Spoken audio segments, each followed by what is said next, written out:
Hello दोस्तों। आज है 19 दिसंबर और 19 दिसंबर से झारखंड के जितने भी करंट अफेयर्स बन सकते हैं वो सभी लेकर आपके सामने हैं। तो इस करंट अफेयर में हम लोग देखेंगे झारखंड के कुछ प्रश्न और साथ ही साथ कुछ इम्पॉर्टेंट इवेंट जो हमारे देश में घटना घटी है उन सभी चीज़ों को लेकर के चलते हैं। तो चलिए आज का वीडियो शुरू करते हैं। अगर वीडियो पसंद आए, करंट अफेयर्स पसंद आ रहा है, कंटेंट अच्छा लग रहा है तो आप वीडियो को लाइक कर दीजिएगा, ठीक है। और कमेंट करके बताइएगा कि और आपको किस प्रकार से चीज़ें चाहिए। तो चलिए इसमें शुरू करते हैं। हमारा पहला सवाल है, झारखंड में कोयला कंपनियों पर कितने करोड़ की राशि बकाया है। मतलब झारखंड सरकार ने केंद्र सरकार के ऊपर बताया है कि इतनी राशि का बकाया है। तो ये आप जान ही रहे होंगे, चुनाव के मुद्दे से ये चला आ रहा है। तो कितने राशि बकाया है, तो 1.36 लाख करोड़ रुपए की राशि बाकी है, ठीक है। आगे चलते हैं। प्रधानमंत्री नरेंद्र मोदी 21 दिसंबर को किस देश की यात्रा पर जाएंगे। तो ये किस देश की यात्रा पर जाने वाले हैं, तो हम लोग जानते हैं कि ये कुवैत की यात्रा पर जाएंगे, ठीक है।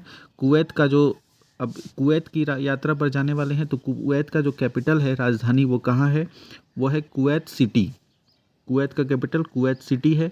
और कुवैत का अगर मुद्रा देखें तो मुद्रा क्या है वहाँ का, तो वह है मुद्रा कुवैती दिनार। कुवैती दिनार जो है वो मुद्रा है कहाँ का, कुवैत का। और कैपिटल कहाँ है, तो कैपिटल है कुवैत सिटी। अगले क्वेश्चन की तरफ चलते हैं। हम लोग जानते हैं कि कैंसर जो है एक जानलेवा बीमारी है और इसका अभी कोई उचित दवाई जो है वो नहीं बन पाया है। कीमोथेरेपी के द्वारा इसे ठीक किया जाने का कोशिश किया जाता है, लेकिन हर साल कैंसर की वजह से कई लोग जो हैं वो अपनी जान गंवा बैठते हैं।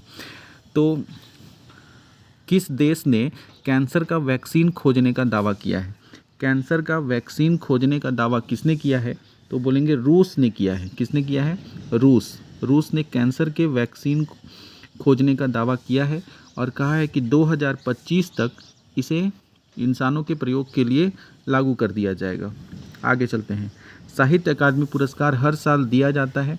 8 मार्च के दिन ये पुरस्कार दी जाती है और इस वर्ष भी 8 मार्च को ही दी जाएगी। और हिंदी साहित्य अकादमी पुरस्कार किसे दिया गया है, तो हिंदी साहित्य अकादमी पुरस्कार गगन गिल नाम की कवित्री हैं, कविता लिखी है, उन्हीं को दी जाएगी।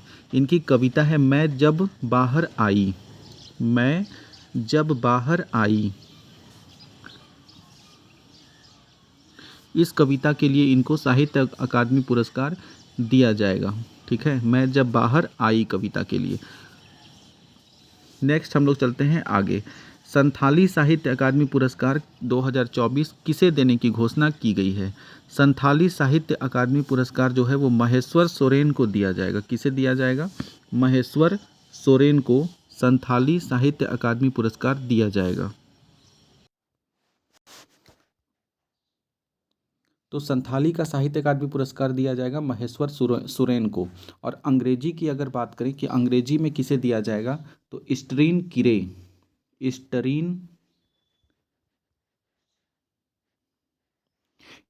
कीरे को दिया जाएगा अंग्रेजी में, ठीक है। और ये किसके लिए दिया जाएगा इनको, तो स्पिरिट नाइट नाम की इनकी एक पुस्तक है, उसके लिए ये दिया जाएगा, ठीक है। तो अंग्रेजी में स्टरीन कीरे को, हिंदी की अभी पढ़े हम लोग गगन गिल को मैं जब तक आई बाहर, यह कविता था उनका, मैं जब तक आई बाहर, तो इसके लिए गगन गिल को दिया जाएगा। और संथाली में महेश्वर सोरेन को दिया जाएगा, ठीक है। और इसे पुरस्कार कब दिया जाएगा, तो 8 मार्च को दिया जाएगा। कमेंट में बताइएगा कि 8 मार्च को कौन सा दिवस मनाया जाता है।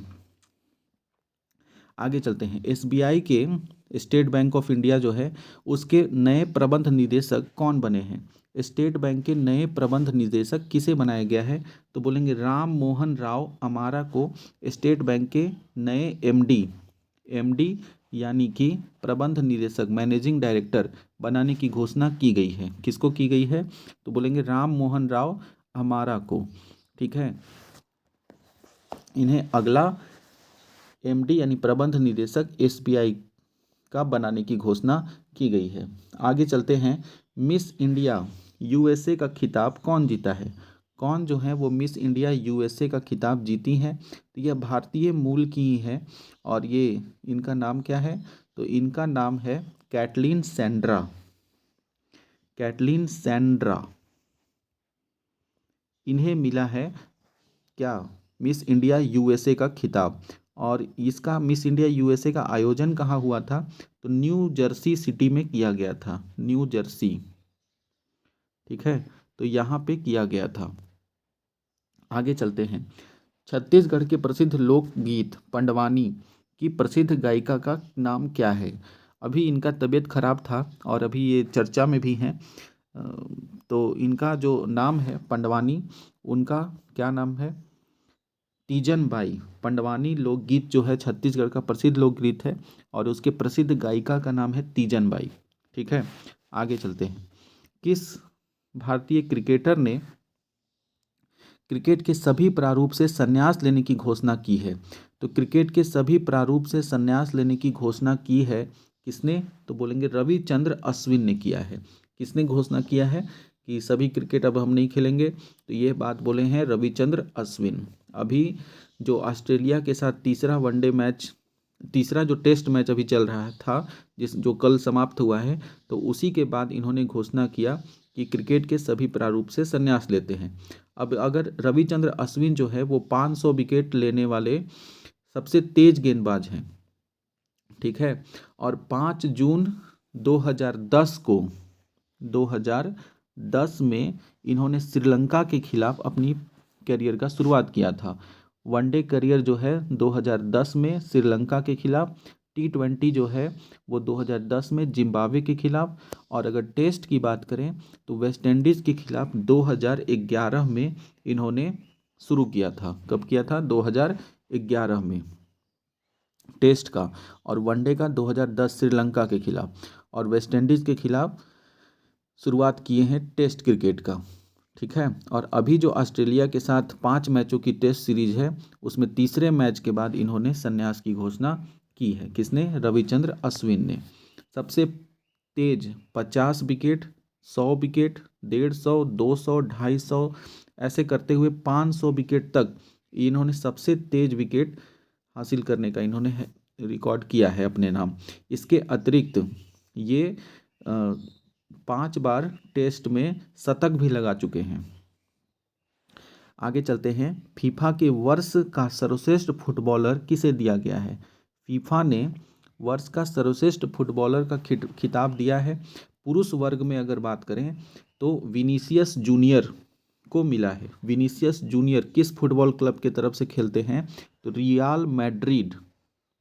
रियाल मैड्रिड जो फुटबॉल क्लब है उसके तरफ से, स्पेन का फुटबॉल क्लब है रियल मैड्रिड, और इसी की तरफ से ये खेलते हैं विनीसियस जूनियर। ठीक है, नेक्स्ट हम लोग चलते हैं अगला।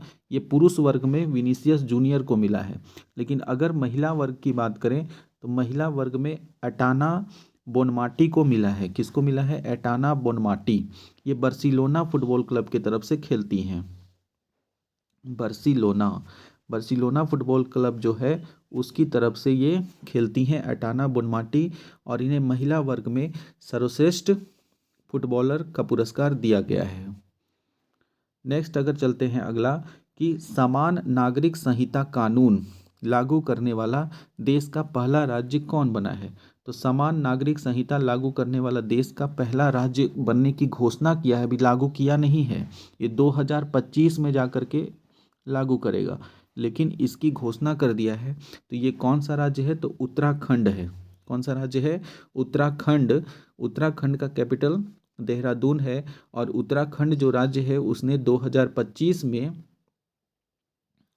समान नागरिक संहिता जो है उसको लागू करने का घोषणा कर दिया है। तो देश में पहला राज्य होगा ये जो कि ये घोषणा किया है और अपने राज्य में लागू करेगा।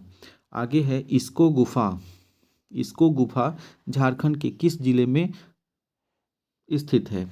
अभी 1 जनवरी का समय है, पर्यटक लोग जो हैं अलग अलग जगह जाएंगे, तो इसको गुफा घूमने जाया जा सकता है। इसको गुफा जो है वो आदिम जो अवशेष वहाँ से बहुत सारे मिले हैं, तो इसको गुफा झारखंड के किस जिले में स्थित है? तो यह हजारीबाग जिला में स्थित है। कहाँ है? हजारीबाग। ठीक है, तो हजारीबाग जिला में इसको गुफा स्थित है और इसमें आदिम जनजातियों के कई चिन्ह प्राप्त हुए हैं।